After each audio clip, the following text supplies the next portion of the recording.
tận tin ra Markasia ngung song trang song tăng hi Marka ngung song pro trang song ma tin an ne na ko bel song suma kal kula til siam song song ne na chuan chang chin ta hi til ru tia tin sang ra song ko na sang za le ma na sia le la sang za song ko na sang za le ma na ibu hi ke ke ata tihian on ma ani a kong ata ni ani tu kan sia pe lapan ma ni se amen om trai mu lalwa kan pathia ni mai tu itu hi ke ata on ma ani a mata ni ani in wa ko wa lalwa heng te hi mong tia ma se tia ti tu le nang ma chan chin tra te hi ring tu te hian kan kal na e mata te kan dam chung nu te va tung thana kan e tak alomi ni ne tu kan man ti na zane ni khom le khom lo te tin ro fil na ma te chak so ma man da ti ne tu te a dal pa na ni man so ma ni no pui chen i ko mai man so na ko le pa so ni ka tu ti le mi hi te pi man ke le ka la mo ke ni ya kana so na ka mi tu se ni ma yan nial ngam lo wa ma ji ko ya tu la pe ni ko ko pe se la ki se la ko mo na ta pe ko wa ne se tu ra pe ko ma ya la in an ko kana camping me so me ani a ka le ani me tu pe ko ni a chu na pe ko chu na ha le he do ko ka me ka pe ka kan sei do ka ka min so ni chu da na ka na le pe ma ya sei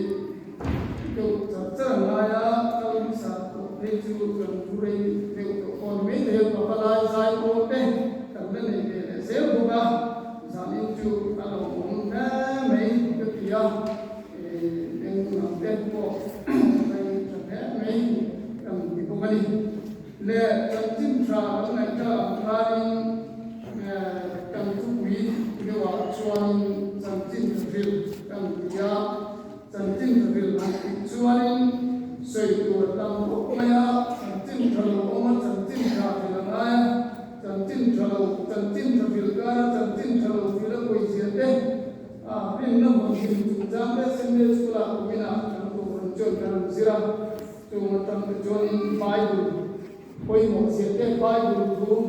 tu zo tan nai ko atul sia te ai bot se na kan jam te yen alama ki bible ni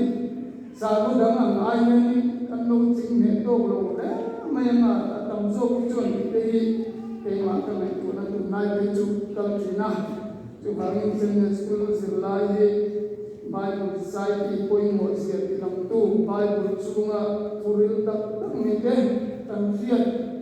tu koi mo tak tak te kan zir cho ania kang ko ka e koi mo sia ti zer ni kan ri mo ba ABSI ni kan ri ani ani na chu kan ran chu collector te na ron fa na ron zo ko chu kan ri ma member ni da chu kan ran te kan nei tu a kan tung ko chu za le na chuan kan sei lo me ko collector te lo kala kan zo te pek ma ya mun te wi on de ko ka ni na sei ko chiam lo me la BSI ni ko bum pran sei sa ko som ru par ba kin ni a tu sa ran som ru pa ma te no ma tu na yan sei na aku chuan kan ni kai te ko ni a chu mi no ya chu fa ko ria ko mu ran mo ya chuan kan dinga fa ko ni ria yan e chu kan sei ve tu rima local wa o paria o ma chu fa ko chor ve fa ko simve fa ko BCM kan to thek wi thek te PCM Presbyterian Area BSI Learning Solution UPCO các em học sinh Baptist por hang kan fin koma chu kan kal khung ania pin ai sola ri hun mi kan ya chulai chon thok tu te noma chu ta kan thok tu atanga koi mo mai reverend dengal pakatuna BSI kan ri secretary ka ta mai papala ko dia speaker dia to bungkan kubina oni bungkan an ini dalam som kita berubah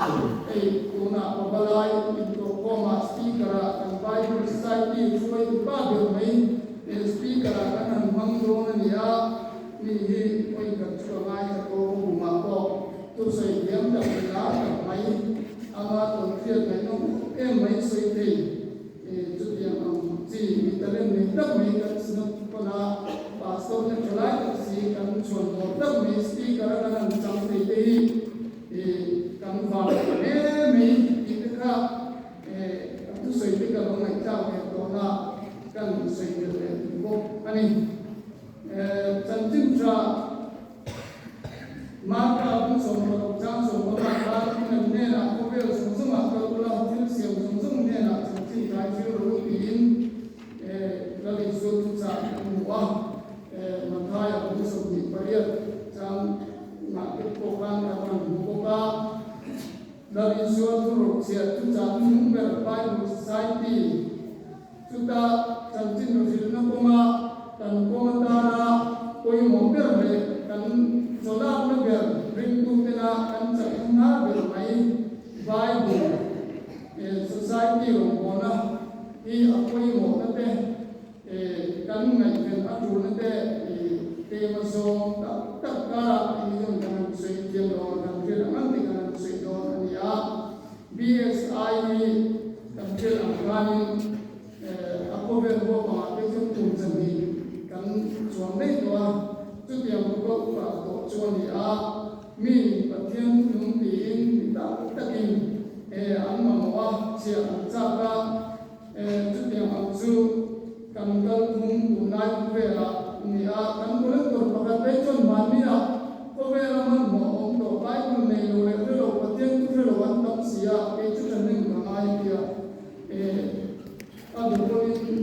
sertifikat GAD dekat sana tu sungguh kan kau le apa kau le tu yang kau jual mini le itu seperti jual ni lawa masih Bible Society kau mau siapa ramtim patian tu Bible kan tu dia awam tu ada kamu siapa dia BSI kalian kalau takin ayu tu nak rot pemon maya pemailah pemon pemailah sesuatu kita tu yang kecuali mi biru apa ataukah ikan kulit kulit kumina loko mai hai sompung cuam akan lau cincin lewa sangat sompang apa yang semasa nak kita semula Victoria masa pecuanin jadi orang semang kan dia maya dia saya Bible kalau dia mina kalau cok dia itu mau kan ni itu kalau buat boleh kan itu nanti kalau ada orang bagi Bible Society rombona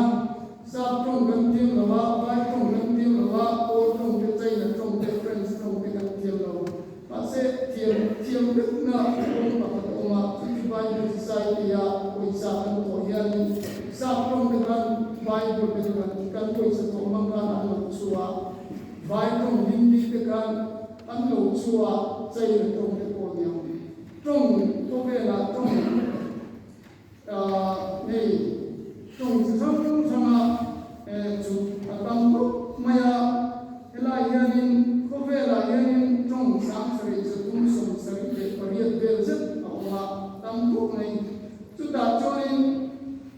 Bible le bini sesri som wabel som ni ani mak betul engkau sam som ni abu manasiam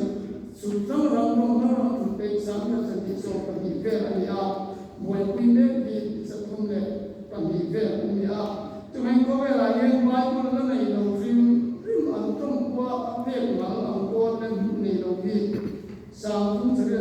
kami dia kalau ani sami sobat cuma dia tu kalau kan tu bang ini tu Bible ni kami juga kan terima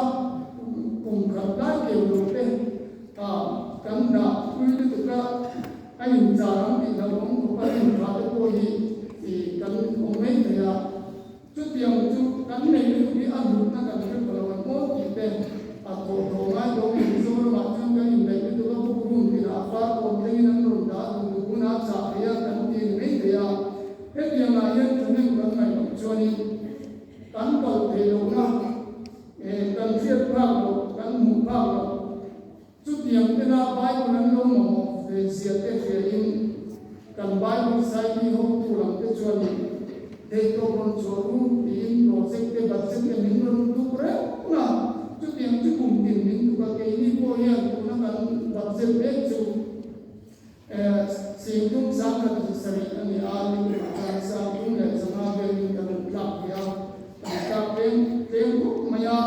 area apa cuci kum masalah so ini ko umran akan kapacam budget akan mulai tertolong kumingan dia kuku maya sini singa kan kumani kan to hanti amachuan kini hi topik bangte le dang bangten sum thonate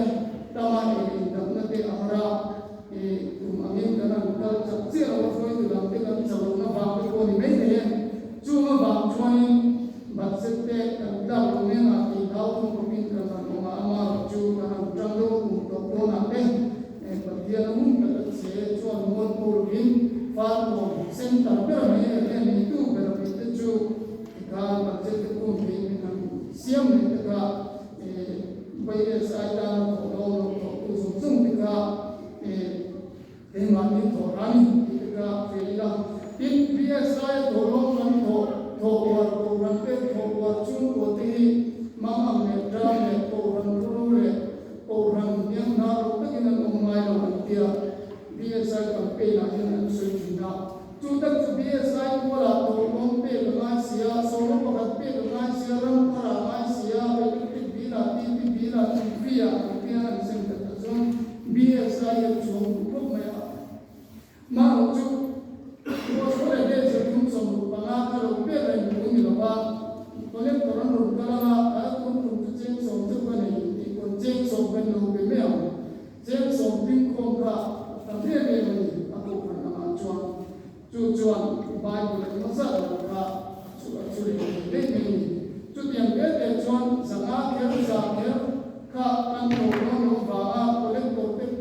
konsum tak kira cuan abunge ini tu turai sambil ini sampai kalau bedanya ya kan dia pensiun mereka cuan ni lai member ke Hindu mega hospital de ke Hindu mega lai tu dona pe tu yang macam ni ke Hindu mega tu yang tu local le huna kalau be siang yang cite ke yang macam tu kan kita kan boleh korban dengan dia kalau dia memang in biasa ini orang misilo yang society ya semacam society tapi mai rombona orang bukan cakura Bible kan ngomong mai atau orang malah buat kui lewat atau dia society yang orang ram mina buat kui itu muncul ya memang lo itu masalah kan Bible mana an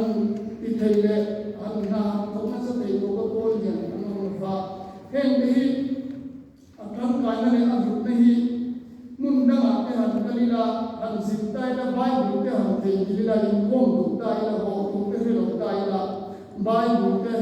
hendi kan ngai hom ko mai ni em tu me lo te le cher ga du mai num ro ta te mangan thaba cha Bible cha han sana kamon na ku soi tu me ne lo te kan du la ko ve la ya ni kan du le ta ta ko on te ko ya an ta e ni te ka sa ina ya kan te thar ila tu bangin ko ran sa ni le so tum ve in kan ni ya in sa ni ve ko in ko spele de in certificate ko te na ini kata chen kan yang ji ka an ko ni la anh nói tôi là những bạn chút điểm cô chú hết tất cả những phần tiền làm việc tất cả đảm nhiệm đầu ta thì có nghĩa với cái này cái tình nó này cô chú cái này là cái bên cái này là cái mình cái phần nào đây điểm chỉ để thiên nung đầu thêm bộ phận thì về cái này mà sẽ cũng lại là cho nên đàn thân để làm gì mà lại bên bản thân chú mình sinh mình đầu thiên nung đầu cho về tổ tổ ra mình sáng cái này là cũng maya ama chú thiên nung đầu và về thì làm gì ra cái ngôn ngữ của mà Bible để mà dân đi cái tin anh ấy dùng những cái mà cái gì mà chỉ ra những cái sự là sáng tạo mình có thể bị tập trung cái bộ làm ta thế việc mình nó thế ở cái kan dân đi cái mỗi tập mình làm cái là thì nó cũng mình cái kan thì rùa mình biết anh ấy làm cái kan thì việc truyền năng của ta in Bible sự này cái gì mà tâm mình chút tiền ăn thì nó đủ để chút tiền mà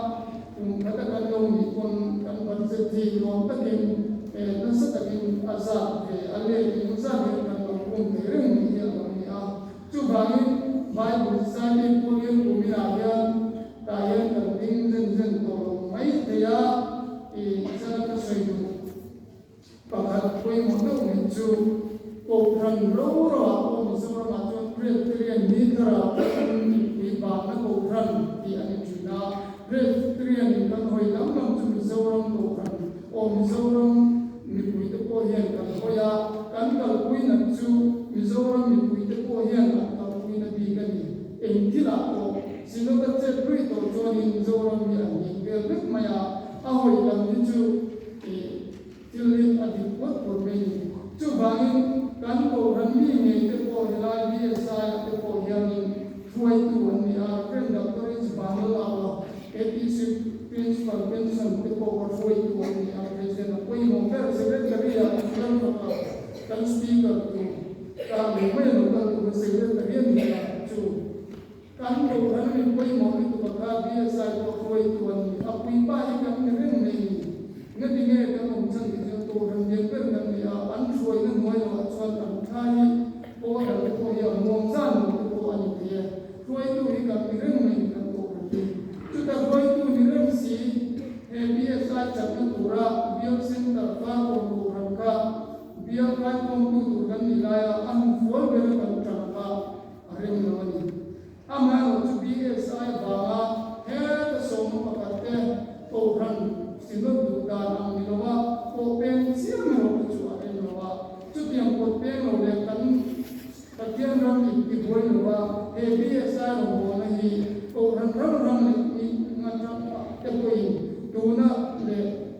na tin zela ko an le man zel ko le am la bol kui zel ko ni ti ka ke ila tin BSI member ni ke BSI bol kui te BSI chap na ko ni ko ran wi le chaw mo ma lo ni chu kan do ra kon ka chu ta BSI a te tan kan ma ba te kan ko ma ko long te hi undang ayin ate palo atam ba sub zo ni zora ben in zale ya in dama kan to on tu he mu mo ta al tum so me chu me pa tian ni pe kan ni pa ri ani na he ni apam ni de lo pa tian ban so me adom tu le ti tu ke ai ben tu ke ne la ya apum ze ni na tu so ka ke ma ni ado ke na de yan kan do tian lo wa kan chui tian lo wa ko ma ta kan mang tian lo wa bai kun sang za so ko na jang za pa ma na sin kan za kan kal choi za ni na ko kan ho ma ma kim china chon to slide kan mi lo chuan kan kal thi lo ko kan lo kan tinga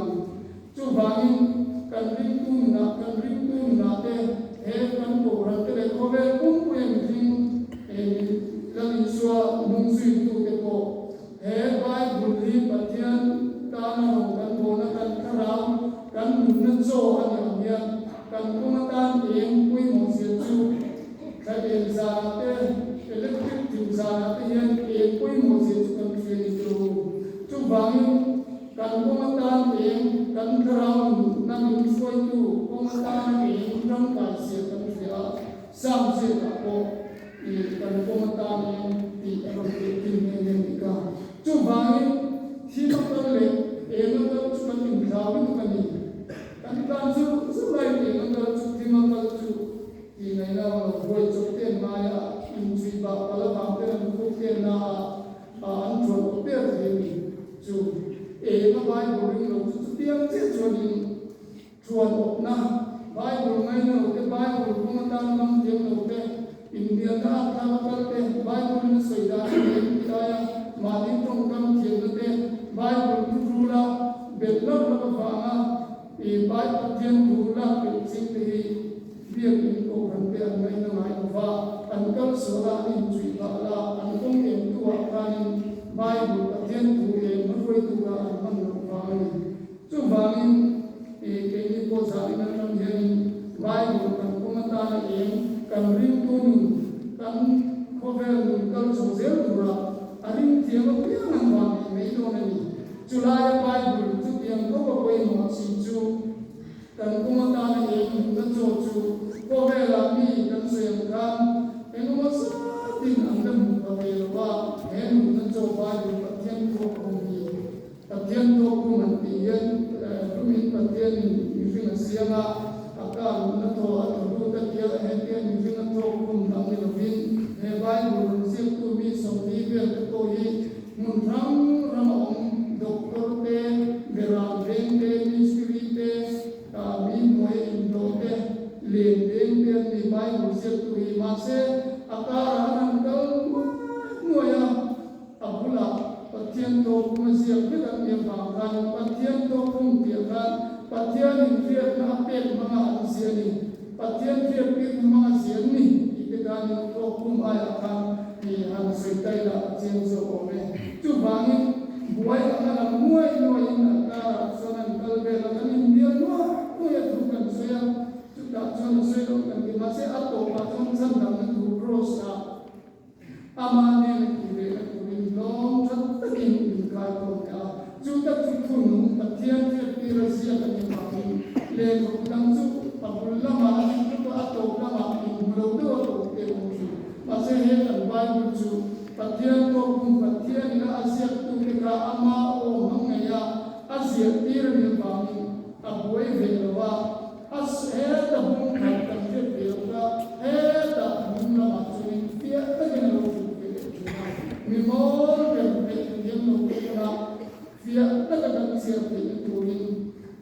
Tumo kata sekit ke oma han cui ngai do ke su tiang aril kata mithing kata cui thei ni lawa thuril om ko ka chu mithing ne na kata cui chok so lo ni ite ko ani ka chu bai ka Bible ni ko yen na thu van ka na ko ngani chu bai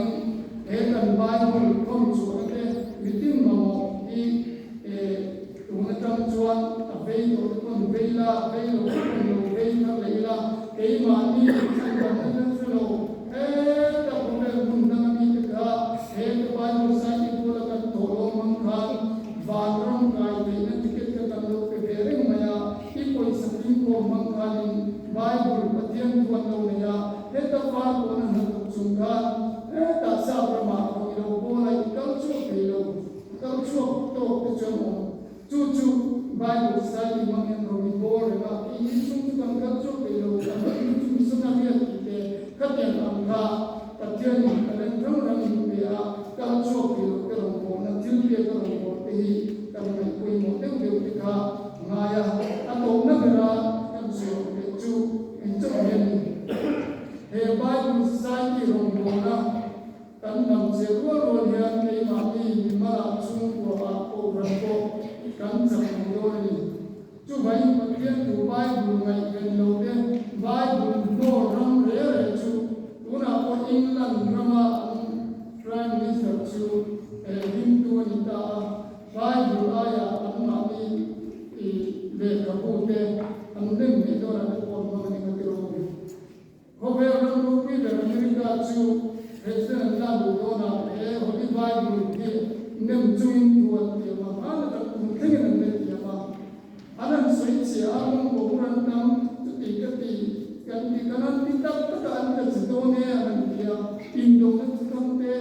jile imai kobel ko minte antal sotak taka Amerika itu na ini ance tak sotak kobel sorau kita kon anton siapa andai susul mini ngetinge Bible ka nemme ka anturin na Bible patian topum asyam te ho ro ya ngai mai mo patian na ring tu ne he Bible patian tu ngai na tingkat tu foi tu he Bible na ring ta ta wan an chedon na Bible ya an chedona an foi tu te na sa ko dang Bible an ram foi tu na na an de ro ro ro chuan mi ram chi in ta che in tram te ko na do ke chu ba in Bible ni a ro pia Bible ngai na chu mi mal chu ko ran ram te ku chi tak tak te no mai lo chu ba in kan chin ve do lo mi rin lo na tam tak nei mai la Bible ko tian tu hi he to chui no ho sa na kam ya in kam ru ru ko na mang la ben to ne ro la na kan nei am te kha i lo ke se to bang u lo in phal ve u chu ta tam chuan in dam lo na te i boi na ko ka lo to ben mai ve chu ti ma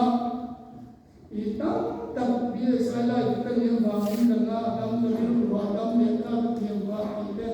enga mo mak tak tak diksi atong tu te na sui kan thene me me tu me ni chu ti am chu kan sin ve ama mi song song chuma kan da te ato da de ro chu kan ri pi ve ve do ani chu ba ni sa na kia o ran mi te ko e to chu in ring tu te tu cha lai mu ber chu la ni su na min cha kan ko ran min chan te along ko pura min du ber ko ber chu chu ma ko la tin siam chu chu ne na chan chin ka fil ro pi hi ko ran tu cha lai mu bai bu tu ani chu ba ni he kan tu pi ber mi dam te na e ngan wa chan dam na chan te na tu ra he bai bu pathian to kum tu nu hi mi tin te na lo don ne so te na ne na na chu so ka ko ber ra na tu chan chin ro na kan lo man ve te in lal pa na tu kan soi te kan za ta na so se Amen.